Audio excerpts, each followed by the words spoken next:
Oke rekan-rekan, pada kesempatan ini saya akan menjelaskan bagaimana cara menyelesaikan persoalan analisis keputusan dengan menggunakan pendekatan AHP atau metode AHP. Nah, di sini saya menggunakan aplikasi online ya yang bersifat free walaupun terbatas. Ada cukup banyak sebetulnya aplikasi online untuk menyelesaikan persoalan AHP ya. Nah, salah satunya yang memang cukup mudah digunakan adalah easyahp.com ya. easyahp.com. Jadi silahkan Anda bisa mengakses aplikasinya. Nah, ketika Anda klik easyahp.com, maka Anda akan masuk ke dalam laman seperti ini dan kita bisa mulai di sini start using easyahp. Ya. Nah, kita akan masuk ke sini. Oh, ini kebetulan saya sudah login ya. Jadi kalau kita mulai klik di sini, maka akan masuk ke tombol sign in. Nah, kalau Anda belum pernah masuk ke sini, berarti Anda diminta untuk membuat akun ya dengan menggunakan email tertentu. Nah, sini karena saya sudah punya akun, jadi saya bisa login di sini ya, sign in. Kita sign in di sini. Nah, itu akan masuk ke sini. Di sini ada 3 menu utama. Pertama adalah home, decision, kemudian project. Nah, setiap kali kita memulai proyek yang baru, kita mulai dengan klik project atau mulai dengan di sini create new project, klik start ya. Jadi bisa dari sini, bisa dari sini. Nah, di sini kita klik start ya. Kita akan memulai project dan kita akan menggunakan kasus yang ada di pembahasan case baru ya. Yang sudah dijelaskan di materi berkaitan dengan pemilihan PC baru ya, di mana ada 3 alternatif pilihan, merek 1, merek 2, merek 3. Kemudian ada 3 kriteria hardware, software, dengan vendor support ya. Nah, kita mulai klik start di sini. Nah, di sini saya sudah pernah bikin. Kita akan mencoba membuat project yang baru. Biar ada beda dengan yang tadi, judulnya kita beri yang berbeda, memilih komputer yang baru. Nah, di sini bisa diberikan penjelasan apapun. Saya tulis asal saja. Tapi Anda ketika membuat ini sebagai sebuah project, ini harus menuliskan deskripsi proyeknya. Keperluannya apa? Ini untuk expert nanti membaca apa sih sebetulnya goal atau yang diminta dari project ini, atau project ini menjelaskan tentang apa ya. Nah, kemudian kita klik insert new project di sini. Nah, setelah kita mendefinisikan projectnya, kemudian langkah kedua adalah menentukan alternatif. Nah, di sini alternatifnya maksimum 3 ya, karena ini versi yang free ya. Nah, kita masukkan di sini alternatifnya. Alternatif di sini adalah opsi-opsi pilihan. Ya, jadi di kasus kita ini ada 3 merek yang akan dipilih. Jadi kita gunakan 3 merek. Nah, ini misalnya mereknya A, deskripsinya kita berikan penjelasan. Kemudian kita save ya.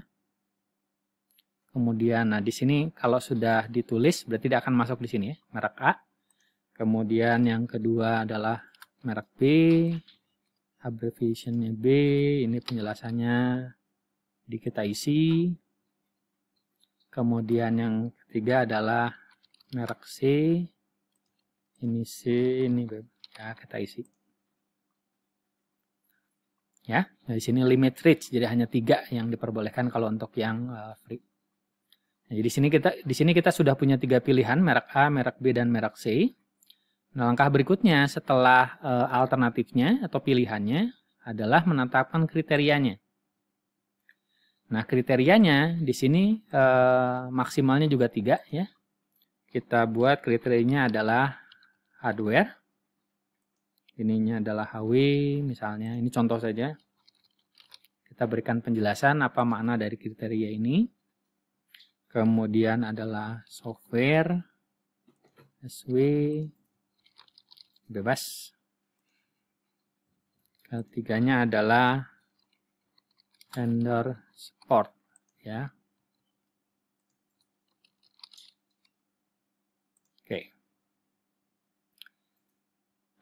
Kita sudah punya tadi alternatifnya ada 3 di sini. Ya, merek ABC, kemudian kriterianya adalah hardware, software, dan vendor support. Nah, setelah kita buatkan strukturnya seperti ini, maka kita tinggal lakukan evaluasi. Nah, untuk melakukan evaluasi, kita harus pastikan dulu bahwa alternatifnya sudah oke, tidak ada kesalahan, kriterianya sudah oke, tidak ada kesalahan. Nah, setelah itu baru kita blok. Jadi kita perlu blok dulu sebelum dilakukan keputusan atau yang kita sering kita sebut sebagai pairwise comparison, ya, perbandingan berpasangan. Nah, kita klik block project, ya. Nah, di sini untuk yang pertama kali ketika kita membuat project ada satu evaluatornya di sini. Nah, di sini maksimal 5 evaluator untuk yang free. Nah, ini artinya bahwa evaluasi dari analisis keputusan di sini itu maksimal oleh 5 orang. Nah, 5 orang itu bisa siapa saja. Jadi kalau kita tidak melakukan penilaian, kita bisa berikan ini kepada pihak lain untuk melakukan penilaian. Nah, di sini kita bisa menambahkan evaluator lain. Nah, ini perbedaannya dengan software yang modelnya diinstal di dalam desktop kita atau di PC kita. Yang online ini memudahkan kita untuk bisa berbagi dengan pihak lain. Jadi kita tinggal menuliskan namanya siapa, kemudian alamat emailnya apa, kemudian kita bisa add evaluator di sini, kemudian akan ada email invitation, ya. Jadi ada undangan untuk melakukan penilaian, gitu ya. Nah, misalkan kita lakukan di sini penilaian sendiri dulu, ya, kita lakukan sendiri, access to evaluation. Nah, ketika kita akses kepada evaluasinya, nah di sini diberikan penjelasan nih dari setiap yang kita perbandingkan. Ya, yang disebut pairwise comparison itu kan membandingkan 1 ke 1, ya. Jadi selalu berpasangan membandingkannya. Nah, untuk yang pertama kita bandingkan adalah kriterianya dulu, hardware dibandingkan dengan software, hardware dibandingkan dengan vendor support, software dibandingkan dengan vendor support. Nah, misalkan di sini kalau lebih condong software lebih daripada hardware, maka kita isi di sebelah kanan. Tapi kalau hardware lebih condong kita pilih ketimbang software, maka kita pilih sebelah kiri. Ya, misalkan di sini hardware lebih condong kita pilih, misalkan seperti ini, ya.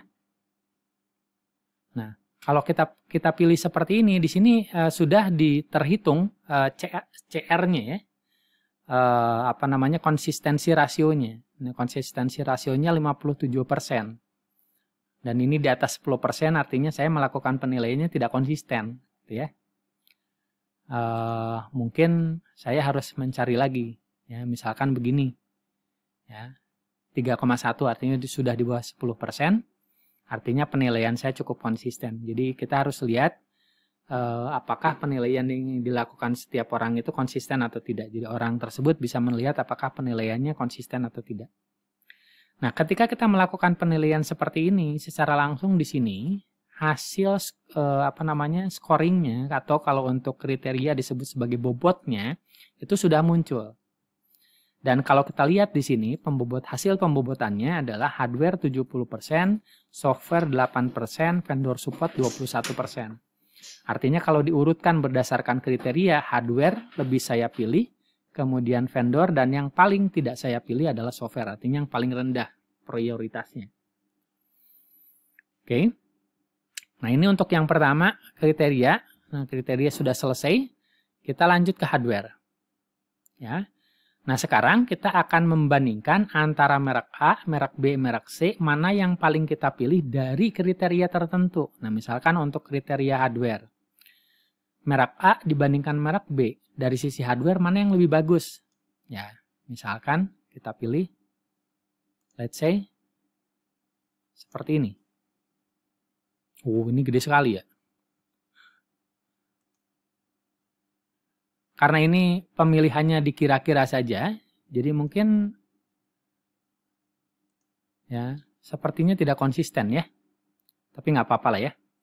Jadi ini karena kita hanya mengoperasikan saja, kira-kira seperti ini, kita dapat bahwa di sini merek B 70%, merek A 19%, merek C 8%. Ya, atau ini kita sebut sebagai skor ya. Misalkan untuk yang software, ya, dari sisi software merek A, ya. Nah, ini cukup konsisten ya, di bawah 10%. Dan sekarang untuk yang vendor support, misalkan dari sisi vendor support seperti ini, ya, kita dapatkan seperti ini hasilnya. Nah, artinya di sini yang hardware ini masih belum sesuai dengan standar kriteria, ya, kriterianya di bawah 10%. Misalkan kita lakukan perbaikan di sini, kita lakukan perbaikan.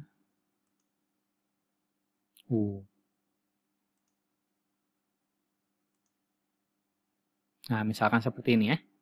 Ini sudah di bawah 10% semuanya. Artinya kalau sudah di bawah 10% semuanya, maka hasil penilaian yang dilakukan oleh pakar ini atau expert ini bisa kita gunakan untuk pengambilan keputusan. Nah, ini baru dari yang masing-masingnya. Sekarang hasil akhirnya seperti apa? Nah, kita klik di sini, survey result.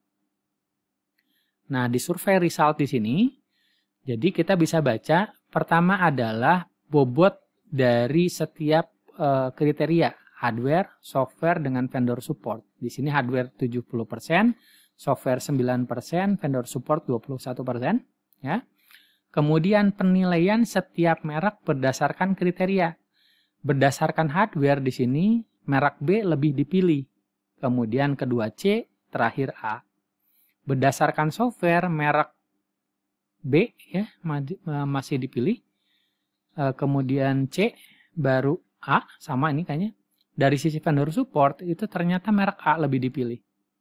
Yang kedua C, yang ketiga B. Dan dari hasil akhir, ternyata di sini merek B itu memiliki total skor 0,48, paling besar di antara yang lainnya. Ya, merek C 0,31, merek A 0,21. Nah, berdasarkan hasil akhir ini, maka kita memilih merek B ya yang paling baik karena nilai total skornya itu yang paling besar. Nah, ini adalah hasil evaluasi keputusan dengan menggunakan AHP. Jadi di sini kita bisa yakinkan bahwa hasil ini bisa digunakan untuk pengambilan keputusan karena hasil dari penilaian CR-nya, konsistensi rasionya itu ada di angka kurang dari 10%. Gitu. Jadi kalau nanti kita mendapatkan penilaian dari expert ternyata masih di atas 10%, kita minta expert untuk mengevaluasi kembali di bagian-bagian yang memang nilai CR-nya masih di atas 10%. Dan ketika kita menginvite expert untuk melakukan penilaian, kemudian hasil penilaiannya itu akan langsung masuk ke kita.